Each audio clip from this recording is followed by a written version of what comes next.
So following on from last week's review of the Mogami kit, let's have a look at some aftermarket for it.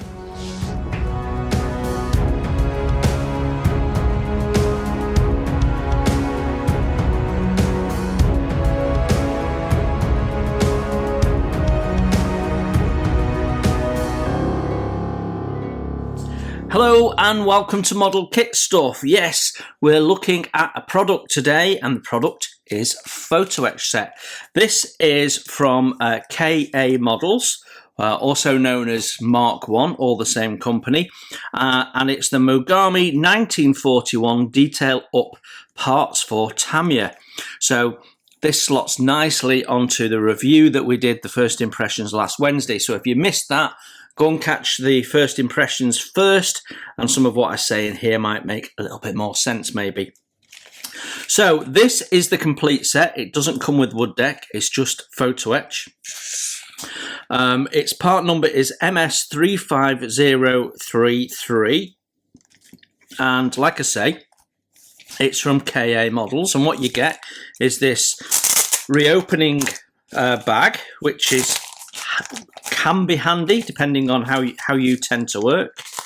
And inside the bag we've got this little card piece that helps keeps the photo etch flat.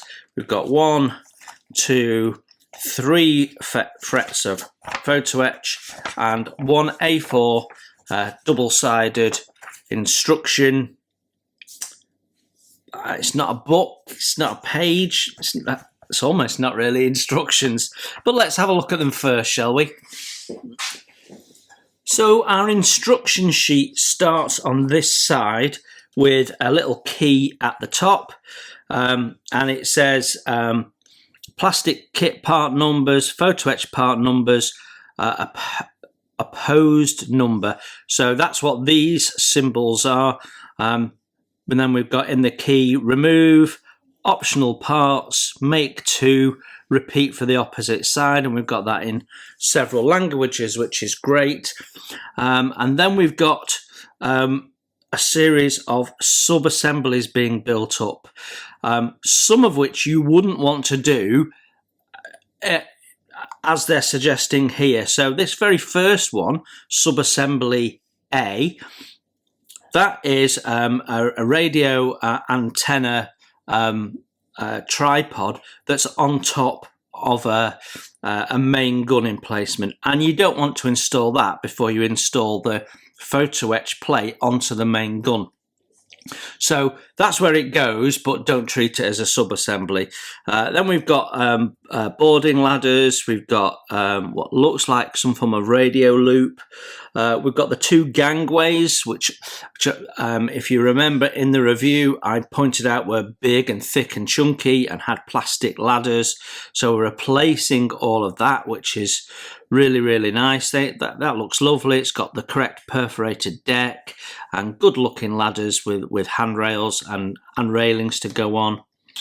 Then we've got funnel caps. Now the funnel caps in the plastic kit are not that bad realistically, but the photo etch will certainly add some depth to them, so that's really nice. We've also got modified photo etch to go on the joining plate between the 2 funnels. So Tamiya have a smooth plate. We've got grab handles and bits and pieces being added to this.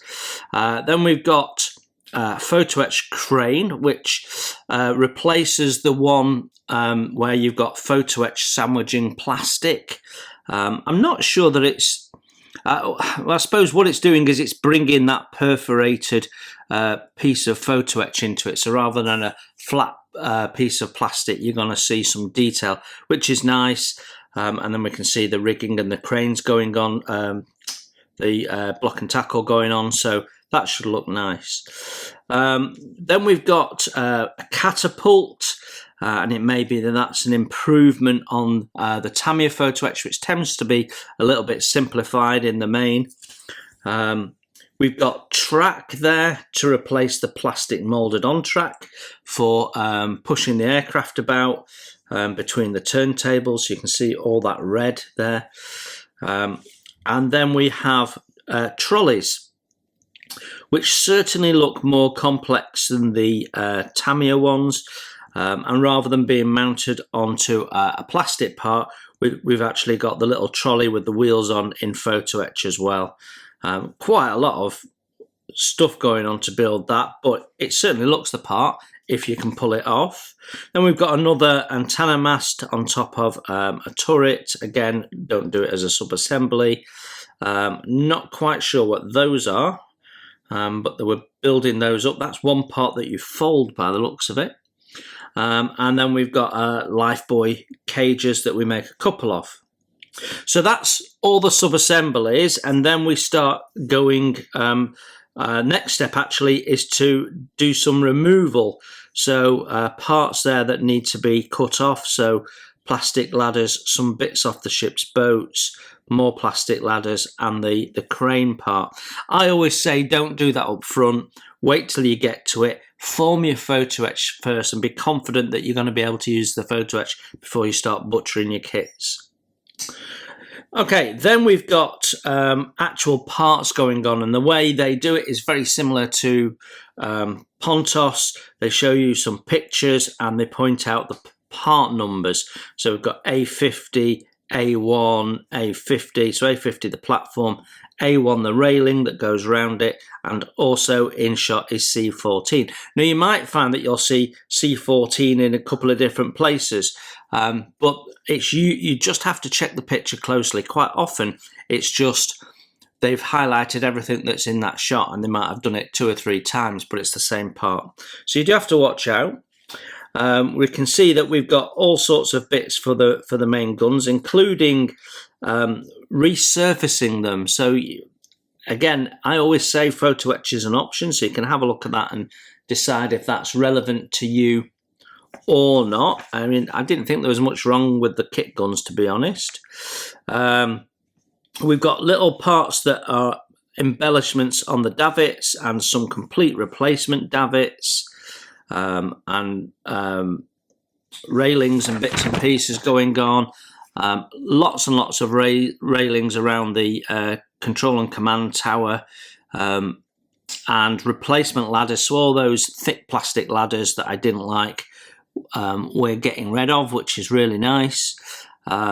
We've got new railings to go around some of the things like the searchlight platforms and stuff, which is great. Here we can see the new craning and the catapults, and it looks like we've also got turntables, which is nice. Here we can see, importantly, we're replacing the solid plastic lump that was the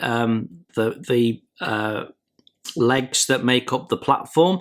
So that means rather than that big thick plastic lump of plastic that you've got to try and paint to look hollow, we've now got photo etch that's got perforations in oodles of detail. Really, really nice.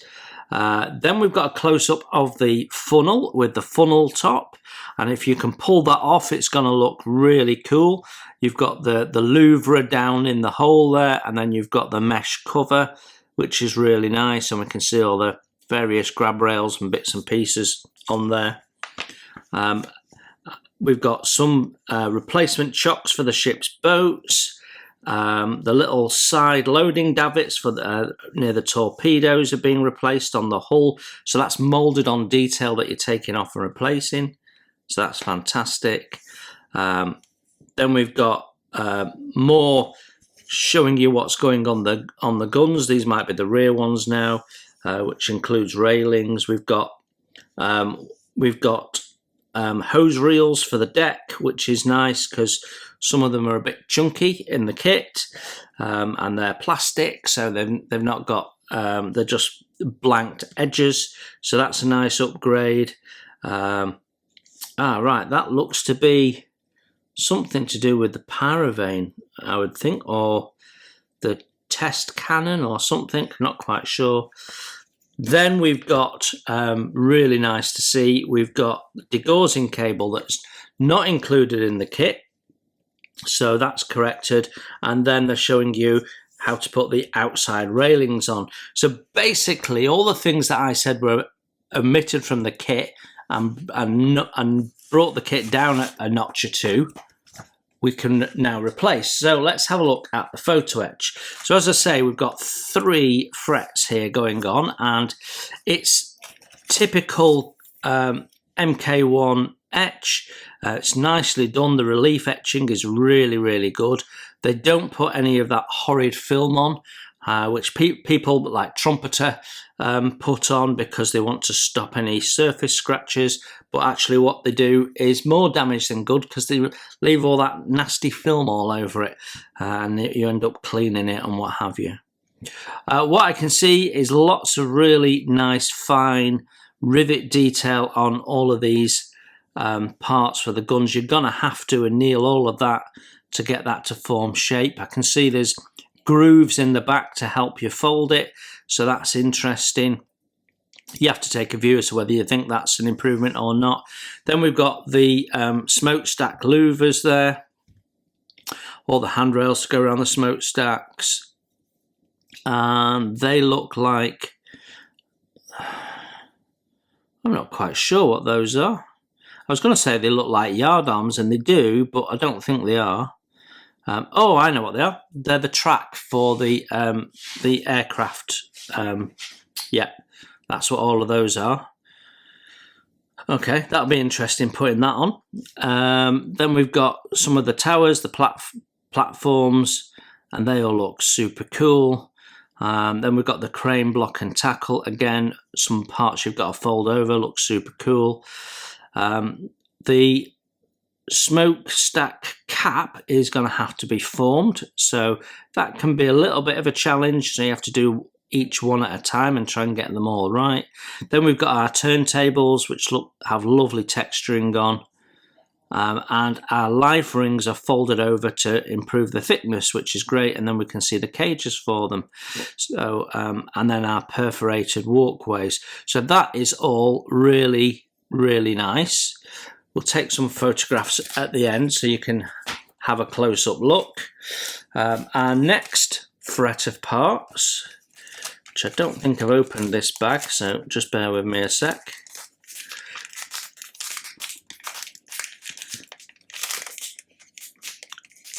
People moan about Tamiya putting staples in their bags, but I'm not sure that taping the bags down is any better, to be honest. Right, come on, let's be having you. There we go. So what have we got here? We've got degaussing cable, and yeah, actually it's not bad. What I would say is it's probably not going to be as easy to install as Tamiya's own degaussing cable, which they sell separately, because they make that out of a sort of copper material, so it's really nice and flexible to bend, whereas this is a brass alloy, so it probably won't be as flexible. And in the main, they're looking for hardness in this alloy, so it'll suffer from that. The boat chocks, they look really nice, as do the davits. They've got some lovely relief etching detail on there, and so do the cable reels. Then we've got watertight doors. They're nice, and we've got them in different shapes. So the round-headed ones, so we can replace all of those doors. So that's really nice. We've got oars for the ship's boats, and these are the platform ladders. And I have to say, the railings are really, really fine. It could be because I've been looking at 1/200 etch for the last couple of months that the 1/350 stuff's suddenly looking quite small, but that is looking very, very delicate. So our final fret, let's just pop this one out of its bag as well. This is dealing with our catapults at the front. They look really nice. They've been designed in a way that you fold them and gently turn them into a box. So they are all attached as one piece, and you fold them into shape, which can be a bit problematic. You might want to end up trying to solder that. We will have to see come the time. Then we've got some what looks like rows of rivets 2 sets of rivets. Can't remember in the instructions seeing those. We've got vertical ladders and then lots of other ladders again. The handrails are really fine. Not quite sure what those are. Then we've got, I think those are the cockpits for some of the aircraft. That might also be for the aircraft as well. Don't know. Then we've got the cages and things that the aircraft go on. We've got propellers which are nicer than the ones Tamiya supply for the aircraft. But what you could do is punch clever here, and some of the extra aircraft that are in the kit you've now got propellers for, which you didn't have before, so that's nice. And then the rest of it is all railings, and to be honest, it doesn't look like enough to go around the ship, but she doesn't have railings all the way around. It's really just forecastle and stern that's got railings. So yeah, really interesting, really nice, delicate photo etch. Right, let's show you some close-ups and then I'll give you my final thoughts.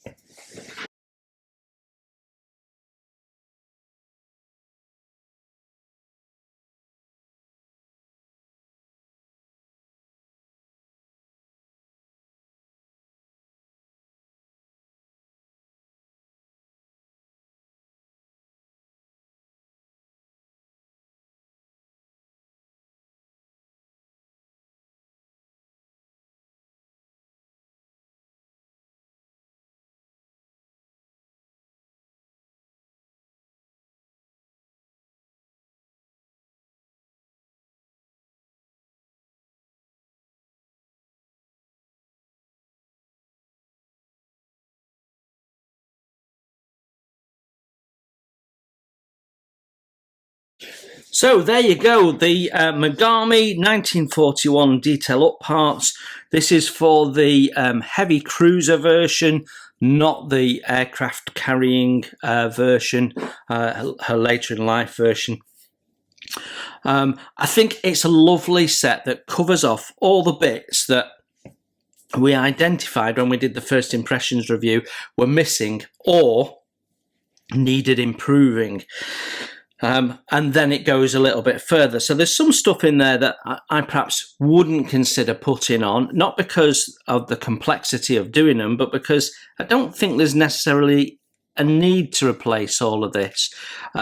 We've got rivet detail. I might change my mind come the time. I might decide that I do want to do that. The problem with putting this in is you're going to have gaps between the surfaces, and that's not going to look right. So don't know. We'll have to have a play come the time.